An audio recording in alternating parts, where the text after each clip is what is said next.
being disrespectful here by doing this, but just to, I'm not being disrespectful for the dead, but this can been cleaned up. But if you read that, see what I've made out there. That could be.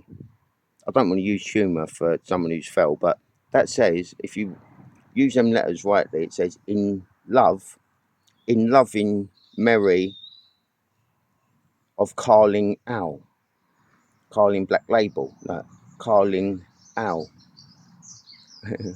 Mary, no, in loving Mary of Carling Owl.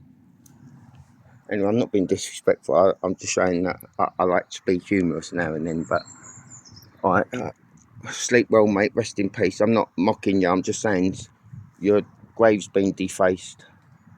And this is what I'm saying to anyone in to do with the church. While I'm in all these graveyards, which I find peaceful, and I pay a lot of respect to heroes and just fallen and people who have died young. I see a 17-year-old up here somewhere. If there's anything I can do to help while I'm here, to clean up graves or gardening or anything, I need something to do to stop slagging off Tweedledum in them silly glasses. It would occupy me, because as you all know, something that Brockfield House and the Mental Health Service don't realise, the book that I found in Appledore about self-healing and stuff, the worst possible thing for mental health issues is boredom.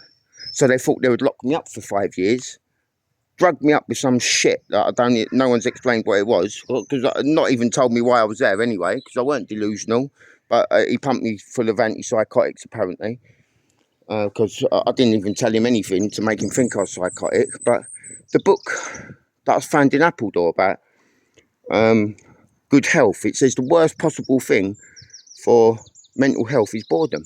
And now you'd know why my good friend Abigail Smith committed suicide the day she got out of mental health, because she'd been bored for 10 years, the best part of her life. We had a great time together, we made our own fun, and now she's not here, right? Because the NHS let me down. I was trying to get her to change her mindset, the same as Steve Lucy, my counsellor, done to me. And I always find positives in negatives. See, that grave, it's not a laughing matter, but so I just turned something negative into a positive, just to change your mindset. So yeah, the NHS, mental health services, think locking people up for 5 years in a asylum that's run by mental people who wear nice suits, but they ain't got the first idea about what mental health issues are, because if they were, they wouldn't lock you up for 5 years. They wouldn't pump you full of drugs, because they don't work. There was a geezer in there who'd been drugged up for years who come and punched me in the face because he thought I was pissing in his shower.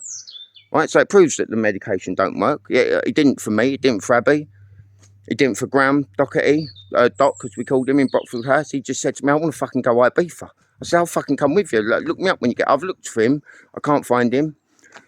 They forced him drugs. They held him down. 7 of them held him down on the floor and drugged him up with his arse. He said, I hate this shit. I said, yeah, so do I. He told me he stabbed his mum's cat once because he thought it was possessed. And I just, because I've been there, done all the E's in the clubs, and I've had moments like that, seeing jigsaws on people's faces and thinking I'm still at work in the loft. That's part of the fun. So if anything, I would have just said, mate, you just had some fucking good shit, and you had a fucking delusion, you had drug psychosis for, but that's temporarily. I would have just put it down to that, or whatever. I don't know. But he weren't mad. He was I would have let him babysit my kids. Him, Graham Doherty. Someone look him up for me. Graham Doherty was in Brockfield House. Doc. He was Saints of Scotland, I think. He was a good bloke. He was just like me. He weren't psychotic. He weren't mad. He just had an episode once. And these pricks that go around wearing suits, twitching at you, thinking they're all smart and experts. They're not fucking experts. Because he was the same as me. He just had an episode, which was dealt with years ago. And in the 5 years I was there, 4 years, he was my best friend. I trusted him. I lent him money. We had chats, played sports. He knew how to have good mental health, to keep yourself occupied. But doctors who call themselves fucking forensics psychiatrists or whatever they're fucking called, they're fucking idiots. Drugs don't fucking cure mental health. Changing your mindset does. I thought I was physically addicted to crack. I wasn't. I was doing it. I didn't know why I was doing it. I hated it, but I had to do it. And I thought it was a physical addiction. But I went to rehab, and Steve Lucy told me I'm a piece of shit. You're the problem. Fucking sort it out. So I did. He changed my mindset, and I never touched it again. 25 years clean. See? I didn't need fucking medication or locking up. I just needed someone to tell me straight, like I do to fucking psychiatrists who are fucking idiots. They're not fucking experts. We are. The people who have been through it, been through trauma, been through addiction, been through abuse, been through unlawful detentions and fucking idiots in suits. Right? My mindset now is I don't trust any cunt in a, any person in a suit I don't trust.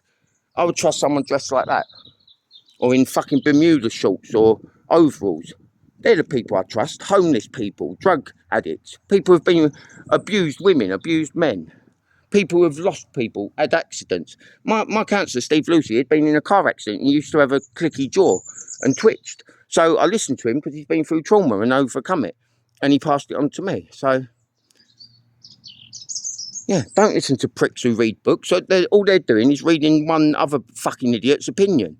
That's not getting out in the world and experiencing things. They're not experienced. They're not fucking experts. I am. And so are Abbeys and Grahams and people like that. So, yeah, anything I can do in this churchyard or any of the other churchyards down there or at High Halden or fucking Appledore, I'm happy to do it. I cleaned up the graves on Poppy Day of the war heroes. I talk of all these fallen heroes, not just the heroes, but just people in these, like young people, the Collison, as the Raymond told me when I said it was collision. There's one buried round there and two up here. I thought it was sad that they're not buried together. So anything I can do to keep me occupied, keep me off this fucking phone, because all I do is get in my Spitfire now and spit fire at fucking idiots in Parliament and NHS who think they're fucking experts. I have to go on and correct them. And I'm scared of heights and I don't like flying, so I just want something to do. So anything I can do, ask.